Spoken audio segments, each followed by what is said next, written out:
हर साल कार्तिक मास के शुक्ल पक्ष की चतुर्थी तिथि के दिन वैकुंठ चतुर्दशी का व्रत रहता है और इस साल वैकुंठ चतुर्दशी का व्रत 14 नवंबर गुरुवार को रखा जा रहा है। इस दिन भगवान विष्णु और भगवान शिव के निमित्त व्रत रखा जाता है। इस दिन भगवान विष्णु ने कमल के पुष्पों से भगवान शिव की उपासना की थी। मान्यता है कि इस दिन व्रत रखने से साधकों के सारे पापों का अंत हो जाता है और इस दिन पौराणिक कथा का पाठ करने से तमाम कष्टों से मुक्ति मिलती है। तो आपको सुनाते हैं वैकुंठ चतुर्दशी की कुछ कथाएं। पौराणिक मान्यताओं के अनुसार एक बार भगवान विष्णु देवादिदेव महादेव की पूजा करने काशी गए और मणिकर्णिका घाट पर स्नान करने के बाद उन्हें 1000 कमल पुष्पों से भगवान विश्वनाथ की पूजा करने का निश्चय किया। दीक्षा के बाद जब वे पूजा करने लगे तब भगवान शिव ने उनकी भक्ति की परीक्षा लेने के लिए एक कमल का पुष्प गायब कर दिया। भगवान श्री हरि भगवान शिव जी की पूजा पूर्ण करने के लिए 1000 कमल के पुष्प चढ़ाया करते थे। आज एक पुष्प कम देखकर उन्होंने सोचा कि मेरी आंख भी तो कमल के पुष्प के जैसे समान है, मेरा नाम कमल नयन और पुंडीकाक्ष भी तो है। ये सोचकर भगवान विष्णु ने अपने एक नेत्र देवादिदेव महादेव को अर्पित कर दिया। भगवान विष्णु की ऐसी अपार भक्ति से प्रसन्न होकर देवादिदेव महादेव प्रकट हुए और बोले, हे विष्णु, संसार में आपके समान मेरा दूसरा कोई भक्त नहीं है। आज की कार्तिक शुक्ल चतुर्दशी अब वैकुंठ चतुर्दशी कहलाएगी और इस दिन जो व्रत करके सबसे पहले आपको प्रणाम करेगा उसे वैकुंठ लोक की प्राप्ति होगी। ऐसा कह के भगवान शिव ने भगवान विष्णु के नेत्र को यथातथ कर दिया और उन्हें आशीर्वाद स्वरूप सुदर्शन चक्र दिया, जिसकी चमक करोड़ों सूर्य के बराबर थी। भगवान शिव और भगवान विष्णु कहते हैं कि इस दिन स्वर्ग के दरवाजे खुले रहेंगे। यदि मृत्यु लोक में रहने वाला व्यक्ति इस व्रत को करता है और कथा का श्रवण करता है तो उसे वैकुंठ धाम में स्थान मिलता है। एक अन्य कथा के अनुसार एक बार धनेश्वर नामक एक ब्राह्मण था जो सदैव बुरे कर्म किया करता था। उसके ऊपर कई पापियों का बोझ था। एक दिन वह गोदावरी नदी में स्नान करने के लिए गया। उस दिन वैकुंठ चतुर्दशी थी। कई भक्तजन उस दिन पूजा अर्चना कर गोदावरी घाट पर आए थे। उस भीड़ में धनेश्वर भी उन सबके साथ था। इस प्रकार पवित्र तिथि पर उन श्रद्धालुओं के स्पर्श और स्नान करने के कारण धनेश्वर को भी पुण्य मिल गया और जब उसकी मृत्यु हुई तो उसे यमराज लेकर गया और नरक में भेज दिया। तब भगवान विष्णु ने कहा कि ये तो बहुत पापी है, परंतु इसने वैकुंठ चतुर्दशी के दिन गोदावरी स्नान किया है और श्रद्धालुओं के पुण्य के कारण इसके सभी पाप नष्ट हो चुके हैं, इसलिए इसे वैकुंठ धाम मिलेगा। अंत धनेश्वर को वैकुंठ धाम की प्राप्ति हुई। आज के ही दिन भगवान शिव सृष्टि के पालन का कार्यभार पुनर् भगवान विष्णु को सौंपते हैं, इसलिए इस दिन को हरिहर मिलन के रूप से भी जाना जाता है। भगवान विष्णु जो कि 4 महीने की योग निद्रा के दौरान भगवान शिव को सृष्टि के संहार के अलावा सृष्टि के पालन का भी कार्यभार सौंपते हैं और वैकुंठ चतुर्दशी के शुभ अवसर पर ही भगवान शिव भगवान विष्णु को ये कार्यभार पुनर्सौंपते हैं। आज वैकुंठ चतुर्दशी की कथा के साथ ही धरती माता की कथा भी सुनने का विधान है। धरती माता की कथा के अनुसार एक बार की बात है, एक बूढ़ी महिला थी। वह धर्म पुण्य अधिक करती थी। वह बुढ़िया माई इतना अधिक धर्म पुण्य करती थी कि उसके पुण्य धर्म के कारण उसका घर सारा खाली हो गया। उसने अपने घर की सभी आवश्यक वस्तुएं दान कर दी। इस तरह एक दिन उसने अत्यधिक धर्म पुण्य करने के कारण धर्मराज जी का सिंहासन डोलने लगा। तब धर्मराज जी कहने लगी कि ऐसा कौन दानी हो गया जिसने धार्मिक कार्य करके मेरे सिंहासन तक को हिला दिया। इसके बाद धर्मराज जी कहने लगे, अगर ये दानी इसी प्रकार दान पुण्य करता रहा तो अब तो एक दिन ये मेरे सिंहासन को छीन लेगा। अपने दूत से कहा कि इस दानी का पता लगाओ और फिर धर्मराज जी ने इस कार्य के लिए यमराज जी को भेज दिया। यमराज जी ने दानी का पता लगाते हुए धरती पर आकर एक कोढ़ी व्यक्ति का रूप धार कर लिया और फिर वह कोढ़ी का रूप धार करके उसी गांव में आ गया जहां वह दानी बूढ़ी माई रहती थी। वह कोढ़ी सारा दिन गांव में कपड़ा मांगते हुए घूम रहा था, लेकिन किसी ने भी उसे तन ढकने के लिए कपड़ा नहीं दिया। सर्दियों का समय था, कड़ाके की ठंड पड़ रही थी और वह कोढ़ी फटे पुराने भेष में ठंडे से ठिठुर रहा। सभी के घरों के दरवाजों के सामने से गुजरता हुआ आवाज लगाता जा रहा था, कोई मुझे कपड़ा दे दो, कोई मुझे कपड़ा दे दो। लेकिन किसी ने भी उसकी आवाज नहीं सुनी और इस बात की परवाह नहीं की कि वह भीषण ठंड में बिना कपड़ों के घूम रहा है। वह कोढ़ी इस तरह पूरे गांव में सारा दिन भर घूमता रहा। अब रात का समय हो चला था। तब उस बूढ़ी माई को ये आवाज सुनाई पड़ी। अब उसने अपनी बहू से कहा, बहू उठो और जाकर देखो बाहर कौन है। मुझे तो ये किसी मंगते भिखारी की आवाज लगती है। लगता है कि सर्दी लग रही है उसको। शायद तुम बाहर जाके देखो और उससे पूछो कि तुम्हें क्या चाहिए। तब बहू अपनी सास की बात सुनकर कहने लगी कि माँ जी आपके द्वार पर कोई ना कोई तो आता ही रहता है मांगने के लिए, ना तो आप दिन में चैन लेती हैं ना रात में सोने देती हैं। आधी रात बीत चुकी है माँ जी, अब आप सो जाइए और हमें भी सोने दो। हम इस समय बाहर नहीं जाएंगे, आपको तो नींद आती नहीं है पर हमें तो सोने दीजिए।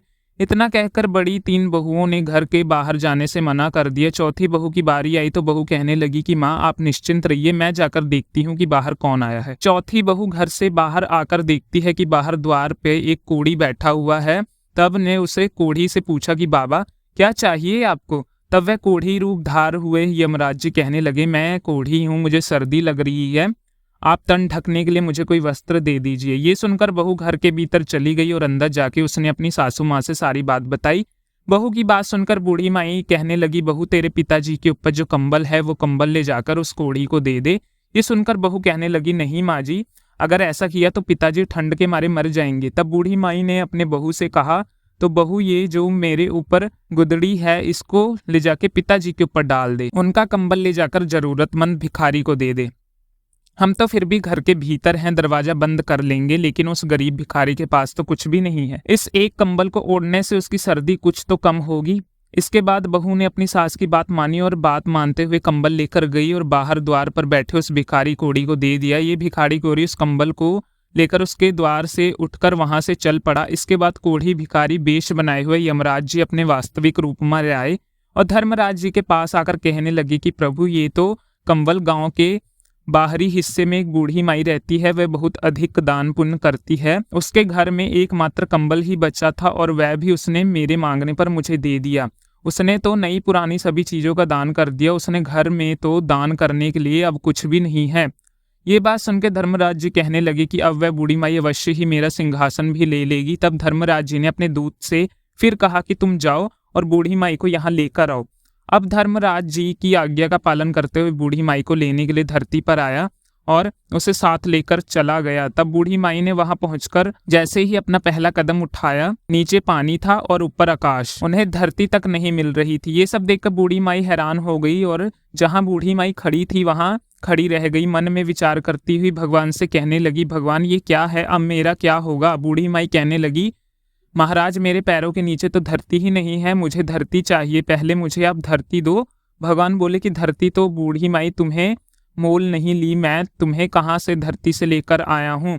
ये बात सुनकर बूढ़ी माई गुस्से में कहने लगी कि जब मुझे खड़े रहने के लिए और चलने के लिए धरती ही नहीं मिलेगी तो फिर मुझे यहाँ लाए ही क्यों हो? तब धर्मराज जी ने कहा कि बूढ़ी माई धरती तो जो मोर लेता है उसे ही यहाँ धरती मिलती है। अब बूढ़ी माई विनम्र स्वर से कहने लगी कि महाराज मैं तो ये सब नहीं जानती थी, धरती किस प्रकार मोर लेती है, मुझे ये सब बताया। अब मैं बिना धरती के कैसे रहूंगी? ये स्वर्गलोक में मेरा क्या काम? मुझे अब धरती मोड़ लेने की सब विधि बताई और मृत्यु लोक में वापस भेज दीजिए। मैं धरती मोड़ लेकर ही आपके दूतों के साथ वापस आ जाऊंगी। अगर मेरे बहू बेटों ने मेरे काया को जला दिया तो मेरे लिए धरती कौन मोल लेगा और कौन धरती माँ की कहानी सुनेगा? फिर तो मैं धरती मोल नहीं ले सकूंगी और ना ही इस स्वर्ग का आनंद उठा पाऊंगी। इसके बाद धर्मराज जी बूढ़ी माई के धर्म पुण्य को मन में विचारे हुए बूढ़ी माई से बोला कि बूढ़ी माई ठीक है तू जा। और फिर ये कहकर धर्मराज जी ने अपने दूतों को बूढ़ी माई के साथ धरती लोक पर वापस भेज दिया। उधर बूढ़ी माई रात में ही मर गई थी। जब सुबह हुआ तो बेटा और बहू उनके अंतिम संस्कार की तैयारी करने लगे। जब सारी तैयारियां हो गई तो उसका बेटा अर्थी को उठाकर लेके चला और अर्थी के साथ आधे रास्ते में ही पहुंचा कि तभी वह बूढ़ी माई उठकर कहने लगी, बेटा तुम मुझे यहाँ से कहाँ लेकर जा रहे हो? बेटा कहने लगा, माँ तुम तो इतनी जल्दी भूतनी बन गई। तब बूढ़ी माई कहने लगी, नहीं बेटा मैं तो तेरी माँ हूँ, तो 7 दिनों के लिए यहाँ आई हूँ, 8वें दिन यहाँ से वापस चली जाऊंगी। मुझे तो धर्मराज जी ने भेजा है। धर्म पुण्य तो मैंने बहुत किए, लेकिन धरती माता की मैंने कभी भी कहानी नहीं सुनी। मैंने धरती मोल नहीं ली, इसलिए मुझे वहाँ धरती नहीं मिली। मैं जहाँ भी पैर रखती हूँ वहाँ पानी ही पानी हो जाता है। तब मेरी प्रार्थना करने से धर्मराज जी ने मुझे यहाँ भेजा और मुझे यहाँ धरती माता की 7 दिन तक कहानी सुननी है। बेटा तुम ब्राह्मण को बुलाकर आज के दिन ही मुझे धरती माता की कहानी सुनाना शुरू कर दो। 7वें दिन तक कहानी सुनकर उद्यापन कर 8वें दिन में यहाँ से वापस चली जाऊंगी और फिर दोबारा लौटकर कभी नहीं आऊंगी। बूढ़ी माँ के बेटे की यह सारी बात सुनकर असमंजस में पड़ गई। तभी एक बुजुर्ग पंडित कहने लगा कि बेटा तुम्हारी माँ भगवान के दरबार में जाकर आई है, मैं अपने काया में फिर से आ गई है। ये सब सच कह रही है, भगवान ने इसे यहाँ भेजा है, इसके घर ले चलो और इसे जलाओ मत। बुजुर्ग पंडित जी की बात सुनकर और समझकर सभी लोग बूढ़ी माई को लेकर घर वापस आ गए। बूढ़ी माई के घर में प्रति रखने वाले लोगों की भीड़ बढ़ गई। वहां औरतें भजन गा रही थी। जब बहुओं ने देखा कि बूढ़ी माई को वापस ले आए, तब बहुएं कहने लगी कि अम्मा नहीं मरेंगी, ये तो हमें मारकर ही दम लेगी। घर में तो इन्हें झाड़ू लगा दी, सुई तक इन्होंने घर में नहीं छोड़ी, दान करते करते घर में नमक की चुटकी तक नहीं बची, ले जाओ इसे वापस। बहू की सारी बात सुनकर बूढ़ी माई कहने लगी कि बेटा, मैं तो किसी को नहीं मार रही हूँ। ब्राह्मणी को बुलाकर उसने मुझे धरती माता की कहानी भी सुनवा दो। 7 दिन तक मैं यहाँ कहानी सुनूंगी और आगे मुझे धरती मिल जाएगी तो फिर बेटा मैं यहाँ से चली जाऊंगी। फिर उसके बेटा बहू ने 6 दिन तक बूढ़ी माई को लगातार ब्राह्मणी को घर में बुलाकर उसे कहानी सुनवाई। 7वें दिन पानी का भरा हुआ एक लोटा, रोली मोली 1.25 बाल का धागा, गुड़ की डली लेकर बूढ़ी माई अपने बहू से कहने लगी कि चलो बेटा, तुम सब मेरे साथ पीपल के नीचे चलो, वहां चलकर हम सब बैठकर धरती माता की कहानी सुनेंगे। आज मुझे इस व्रत का उद्यापन भी करना है, तुम भी सब चलो, तुम सब भी इस कथा को सुनो जिससे तुम्हें ये पीड़ा और दुख सहना ना पड़े। फिर बूढ़ी माई अपनी सभी बहुओं को लेकर ब्राह्मणी को लेकर पीपल के पेड़ के नीचे पहुंच गई और वहां बैठकर ब्राह्मणी ने धरती माता की कहानी कही और बूढ़ी माई ने सब लोगों को कहानी सुनाई। कहानी की हुंकार और धरती माता की कहानी कहने के बाद 1.25 नाल का धागा, 1.25 और गुड़ की डली लेकर उस पीपल की जड़ में दबा दिया। फिर बूढ़ी माई हाथ जोड़कर कहने लगी कि लो धरती माँ, इसे स्वीकार करो। धरती माता, अब मैंने तुम्हें मोल ले लिया है, मेरे सभी पाप अब तुम समेट लो। मुझे आगे अब धरती मिलनी चाहिए, मुझे फिर वापस यहाँ ना आना पड़े। इस प्रकार से बूढ़ी माई ने 7 दिन तक धरती माता की कहानी सुनी, उद्यापन कर दिया। बूढ़ी माई की बहुओं ने एक दिन धरती माता की कहानी सुनकर उद्यापन कर दिया। इस तरह बूढ़ी माता ने धरती माता की कहानी कही, उसका व्रत किया और संयम ही उद्यापन किया और बहू से भी उद्यापन करवाया। फिर जब भी वह घर में वापस लौटती तो बूढ़ी माई बहू से कहने लगी कि बेटियां, आज मेरा यहाँ आखिरी दिन है, आज मुझे सभी प्रकार का भोजन करा दो, मैं चली जाऊंगी और दोबारा लौटकर कभी नहीं आऊंगी। तो बहुएं उससे कहने लगी, क्या खिलाएं, कहाँ से लाएं, तुमने तो घर में कुछ छोड़ा ही नहीं है। बहुएं उन सब से कहने लगी, कोई बात नहीं, तुम इतना कड़वा मत बोलो, मैं कुछ प्रबंध करती हूँ, मैं अभी पड़ोस में जाकर आती हूँ, माँ के करने के लायक भोजन तो मिल ही जाएगा। ऐसा बोलकर बड़ी बहू अपने पड़ोस में घरों में जाकर किसी से कुछ मांगने लगी। तो इस तरह से उसने अपनी सास के लिए सभी प्रकार का भोजन तैयार किया और फिर सास को जिमा दिया। तो बूढ़ी माई अपने बेटे बहुओं से बोली कि बेटा, तुम सभी भोजन जिम लो।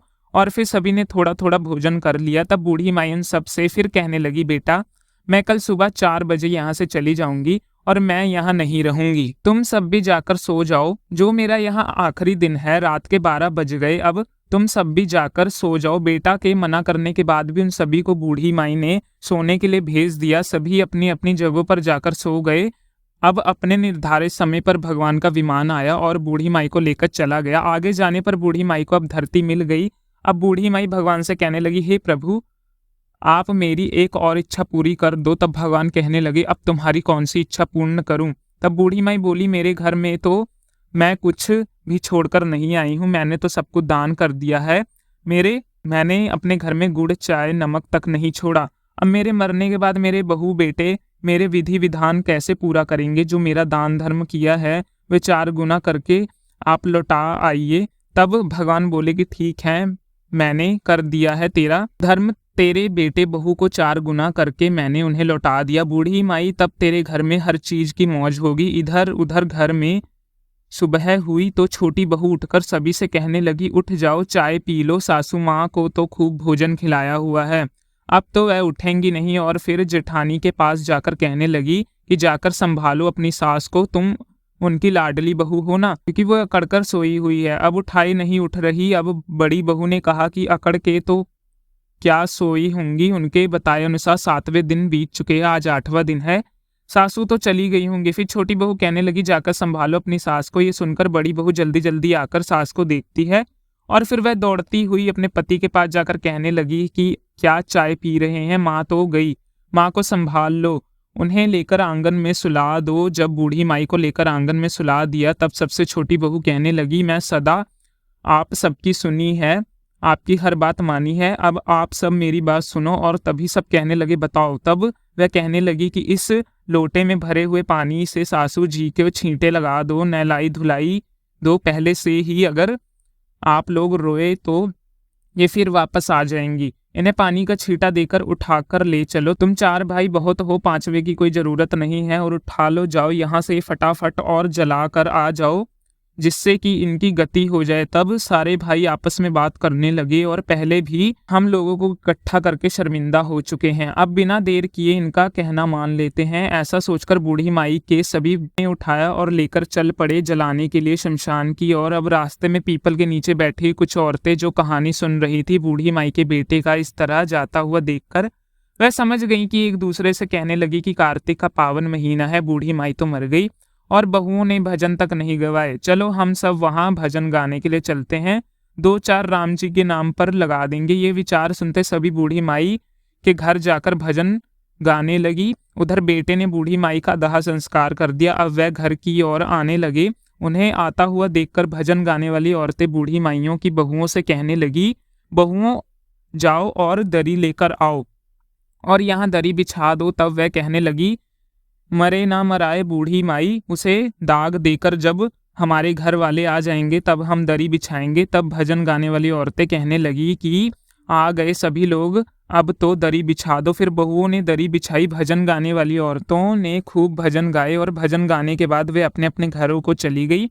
अब दरी पर बैठी हुई बूढ़ी माँ ने बेटे के एक दूसरे का मुंह ताकने लग गए और अब क्या करें क्या नहीं करें, चाय पीने का प्रबंध करें। माँ तो गई और घर में कुछ भी नहीं छोड़कर गई। अब पड़ोसी आपस में चर्चा करने लगे, चलो भाई आज तो बूढ़ी माई के परिवार में को चाय पिलाकर आए, उनको रोटी पानी खिलाकर आए। आज ही उनकी माँ मरी है, उनकी बार वह मर गई है, आज तो खिला पिला आते हैं, कल से अपना अपना देख लेंगे। उनमें से एक आदमी बोला कि ठीक है, आज मैं जाता हूँ उनके घर, उन्हें चाय देकर आता हूँ, उनका हालचाल भी पूछ कर आऊंगा। और फिर उस पड़ोसी ने अपनी पत्नी से चाय बनवाई और चाय लेकर वह बूढ़ी माई के घर की ओर चल पड़ा। उधर बूढ़ी माई के बेटों की बड़ी बहू अपने परिवारजनों को चिंता मगन देखकर घर के भीतर गई और फिर उसने बूढ़ी माई का संदूक खोला तो उसमें तो नोटों की गड्डियां थीं।